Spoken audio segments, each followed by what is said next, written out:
Welcome to AuthAction channel. In this video I'm going to show how to integrate Passkey authentication in your application. So I'm already in the AuthAction dashboard. So we currently support three application type. One is for a front-end application and one is for a machine-to-machine application for your microservice and back-end scripts. And then there is a application type called Passkey Plus.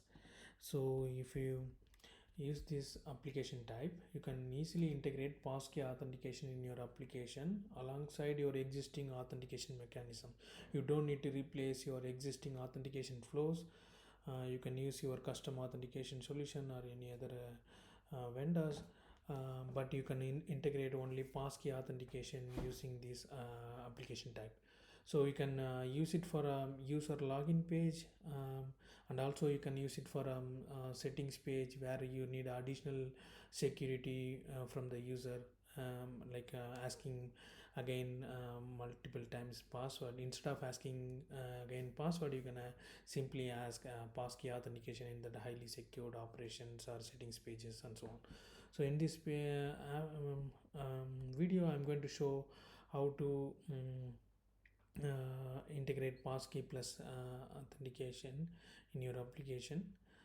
So I'm going to create one app. So demo passkey plus app, and then it asks like a RP domain. The RP domain, it's a means relaying party identifier. It must be a valid domain. It can be localhost 4200 and so on, but it do not include any HTTP and the protocol paths. Only the domain name is needed here. So I already checked the demo application from the AuthAction GitHub account. So I see there is a Passkey plus Next.js sample application. If I go into this, so I already cloned this one in my local, and then I'm going to configure. So ideally this will run the application in localhost 3000. So now I need to configure the domain, that is for my localhost application domain. In this case I'm going to use localhost 3000. If you use a different port or a different domain, then this passkey authentication will not work. You can create multiple passkey plus application as well, so it can't be changed later. So you can create other multiple passkey application in order to configure your local other environments. So I'm going to create this passkey application, and then it will show how to integrate this passkey plus authentication flow in your application. First you need to obtain access token just by calling the AuthAction management API. So first you need to call AuthAction management API and get access token. So that you need to use your application client ID and client secret, so that you can get it from this settings tab. For a quick start, it already shown here, so you can get the access token using this call command. You can implement similarly in your backend application. So once you get the access token, you need to create a transaction for a registration or authentication. So in order to create a transaction, you need to call this specific endpoint that has your application ID as path URI as well. So that comes from this identifier, and yeah, so this will return your transaction ID, and then you need to pass to your front end, and then you can use this AuthAction Passkey plus SDK in your front end application to register your passkey or authenticate passkey using the transaction ID that you get from your backend that internally calls AuthAction management API. And then once a user is authenticated or registered, the front end will receive one nonce value for both registration and also for authentication. It will be a unique one, and then you need to verify the nonce calling your backend, and then your backend will simply call the AuthAction management API to verify the nonce is valid or not, and then if it's valid, it will return which user does that authentication. So when you're calling the registration method, you need to pass your external id, that is user unique id in your system, so that it will maintain the context who is authenticated or who is registered. So these are the quick step you can easily implement in your backend application. So this will you need to integrate in your both in your backend application and also in a front-end application. Yeah, so I already have this sample application, so you can I'm going to configure this one and then I will explain how it's implemented or integrated here. um, First thing, I need to already clone here, I need to install the dependency, and then I need to configure environment variable in .env file. So there is no .env file here, so I will create one only at the root level. So I'm going to create .env file at the root level, and then I will copy pasta all the environment variables from the readme documentation. Okay, so there are some tenant domain and your passkey application client id, and then your passkey client secret, and then your app id, and so on. So yeah, there are some spaces here. I'll remove that.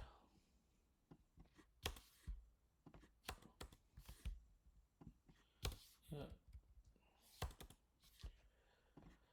okay, now I'm going to copy the tenant domain. So in the settings you can see what is a tenant domain, and then you can copy paste in your variable, and then passkey client id. This one is the passkey plus application client id, and then client secret. This and then client secret, I will delete this application later, so no issues here. And then app id, that is this one.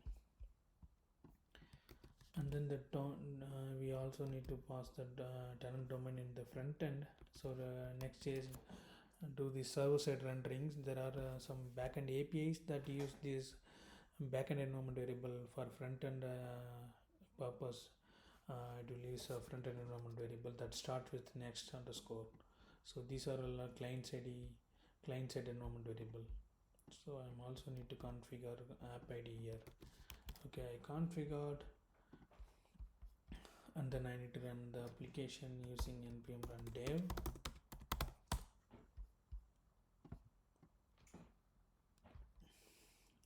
So the application is started.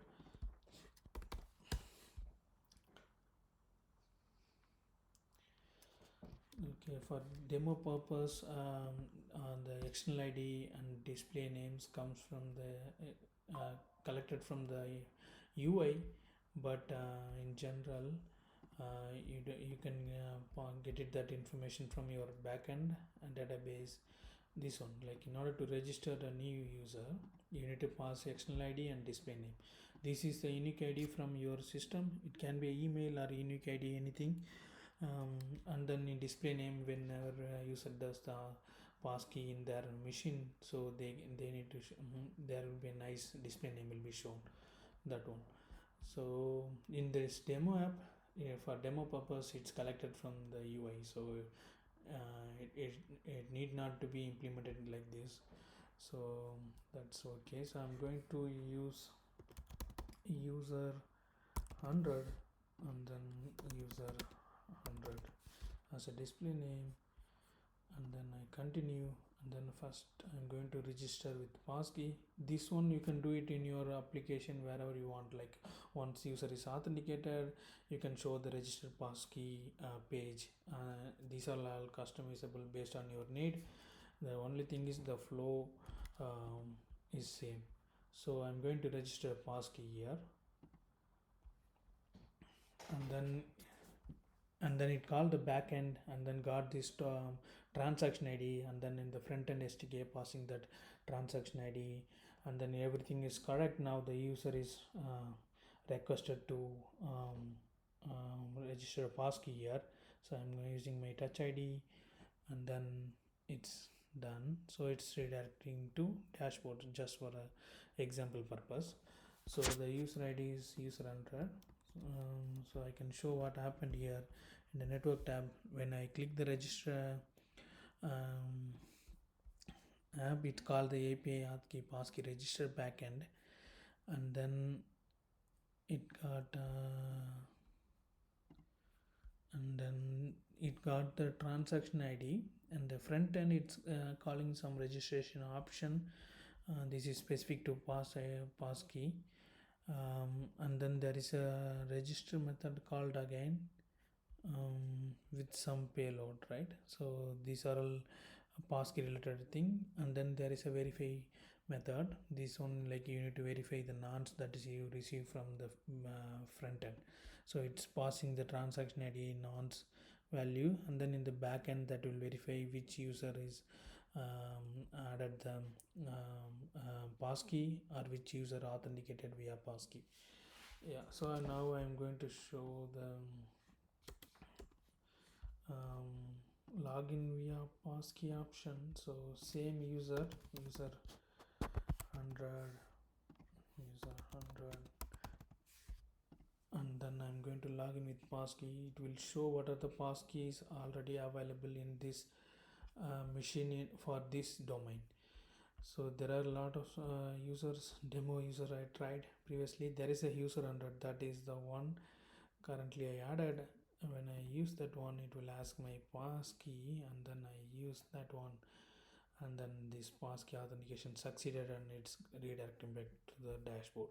So here also, what's going on in the backend, this is specific to this application implementation. There is a endpoint to register authenticate, it receiving the payload, display name, external ID, and then there is a AuthAction specific request that is triggering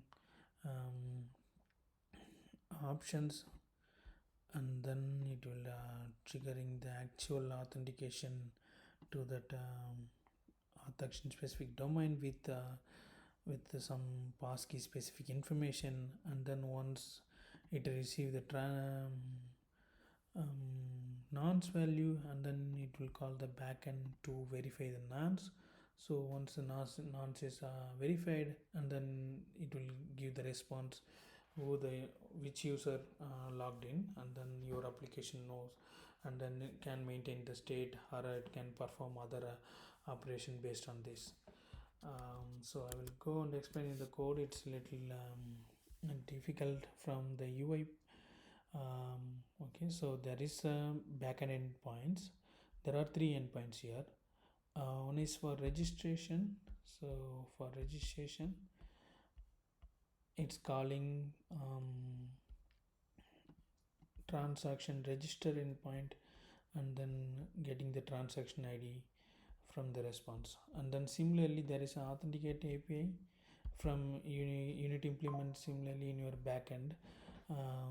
That will also call the authenticate endpoint, and then get the transaction ID, and then that the transaction ID will be passed to your front end. And then there is a verify nonce endpoint that will call internally the AuthAction endpoint with nonce value, and then once it's verified, you will get the user details. So there is already nice API documentation from AuthAction. So we have a lot of API endpoints. Here there is a section called Passkey Plus. Here it will explain like what is the endpoint you need to call in order to create a transaction for a registration. Similarly for authentication. So the external ID is like a unique ID for the user in your system.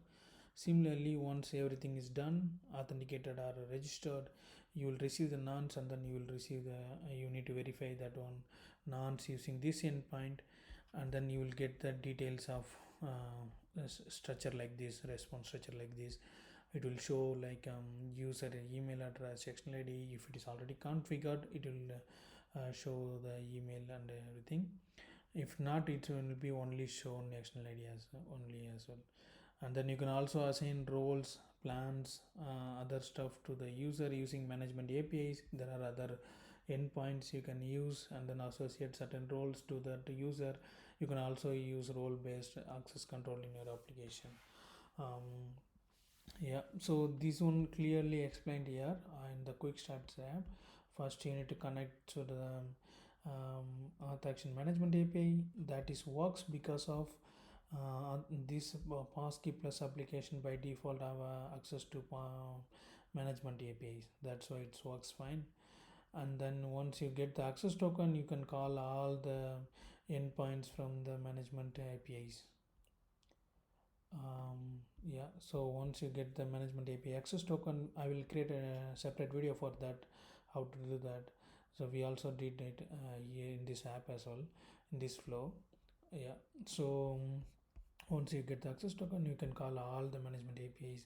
In this case, we can only need to call specific passkey plus transaction register, and then transaction authentication similarly, and then you can need to verify using the nonce value. In the front end, you need to use this SDK from the AuthAction, that is also publicly available.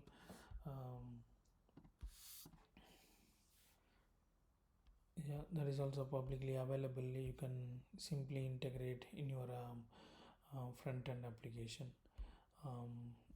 Yeah, it's very easy and straightforward, and then you can easily integrate passkey authentication in your existing application, and that application can have existing authentication solutions or your custom authentication implementation.